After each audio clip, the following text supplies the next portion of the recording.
मला वाटतं की स्थानिक स्वराज्य संस्थांच्या निवडणुका विशेषतः महानगरपालिकांच्या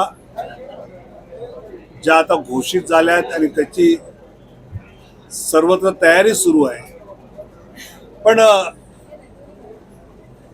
राज्यामध्ये ज्या पक्षाचं सरकार आहे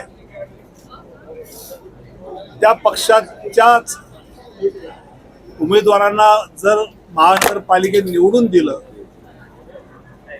तर खऱ्या अर्थाने आपल्या महानगरपालिका हद्दीमध्ये विकासाला अधिक संधी आहे हे सामान्य जनता ओळखते आणि त्यामुळे त्या पद्धतीचं यश हे भारतीय जनता पक्षाबरोबर युती करणारे सगळे पक्ष नक्की मिळवतील हा मला विश्वास आहे। मला असं वाटतं की ज्यावेळी एखाद्या कार्यकर्त्याला आपल्या कर्तृत्वाला संधी जर भारतीय जनता पक्षामध्ये आहे असं वाटत असेल तर मला असं वाटतं की त्यांचं स्वागत करणं, जर त्यांनी भारतीय जनता पक्षाचा विचार स्वीकारला असेल तर त्याचं स्वागत करणं हे पक्षाचं काम। म्हणजे मला असं वाटतं की ज्यावेळी एखादी गोष्ट पक्ष देत नाही त्यावेळी आपल्याला पक्षाने आतापर्यंत काय काय दिलंय ते जर सहज आठवलं आणि आपण राजकारणात कशासाठी आहोत, तिकिटासाठी आहोत, नगरसेवक आमदार खासदार मंत्री होण्यासाठी आहोत का राजकारणाच्या माध्यमातून समाजकारण करण्यासाठी आहोत याची स्पष्टता राहिली तर मला असं वाटतं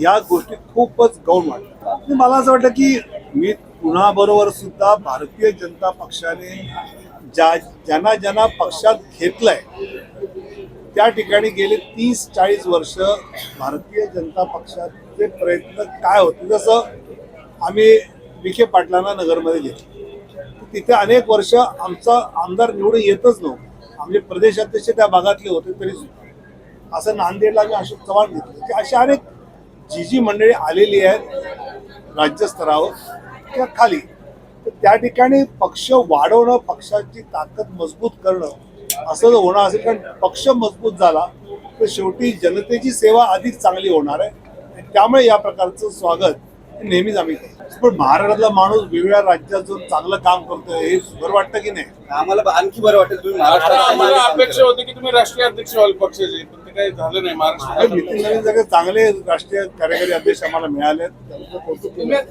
मला वाटतं मुळात विरोधकांचं ते सन्मान देण्यासारखं असतं।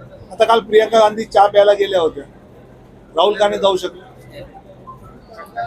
साध्या छोट्या छोट्या गोष्टी आहेत। काँग्रेसने एकदा स्वतः ठरवलं पाहिजे की आपल्याला सिरियस विरोधी पक्ष म्हणून जनतेने घेतलं पाहिजे का।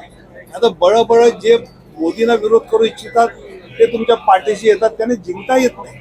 पण याला व्हाईस जिंकायचं असेल तर त्या पद्धतीने तुम्ही केलं पाहिजे। काल होते ना, काल मोदीजी पण होते, ज्यावेळी प्रियंका होते, मला जनता ठेवते नाव, स्वतः तरी ठेवते।